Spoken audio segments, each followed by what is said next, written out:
Lucija Polović rođena je 2001. godine, a tekvandoom se bavi od svoje 6.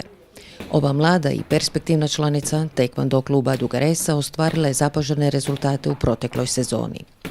Lucija je tako bila 3. na prvenstvu Hrvatske do 21 godine. Mali nedostatak sportske sreće rezultirao je 5. mjestom na juniorskom prvenstvu Hrvatske.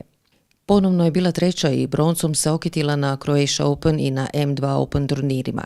Najbolja je bila i penjala se na najviše postolje na otvorenom turniru Condor Open, ujedno ponivši titulu najbolje juniorke turnira.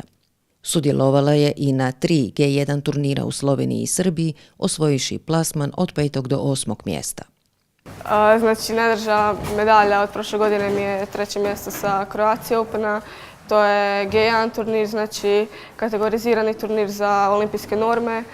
I tu imala sam 4 borbe, 3 sam pobijedila i izgubila sam u polufinalu, ali sve mi je drago zbog medalje.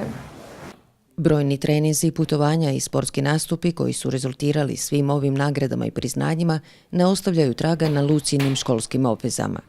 Ova učenica 2. razreda srednje dugoročke škole brojne školske i sportske obveze uspješno balansira, iako priznaje da ponekad nije lako. Znači, sad sam 2. razred srednje škole, idem u opću gimnaziju u Duga Resu i dobro je to što je smjena stalno jutro, pa treninzi su popodne i na večer, tako da nekako uspijem to prilagoditi školu i trening, ali neki put zna biti teško, ali eto. Brojne nagrade i priznanja čine je ponosnom, a nagrada športske zajednice grada Duge Rese prva joj je ovakvog tipa i posebno joj je draga.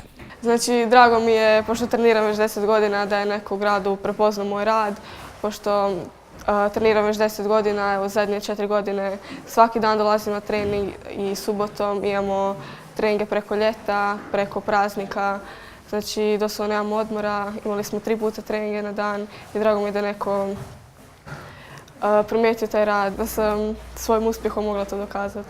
Za sljedeću sezonu planovi su već isplanirani. Sada za 2 tjedna imamo kriterijske turnire, pošto mi je ovo zadnja godina juniora za ulazak u reprezentaciju i znači ciljevi su mi probati ove godine osvojiti nešto na tim kriterijskim turnirima, pošto mi je zadnja godina juniora i imam neke šanse pa ću se potruditi.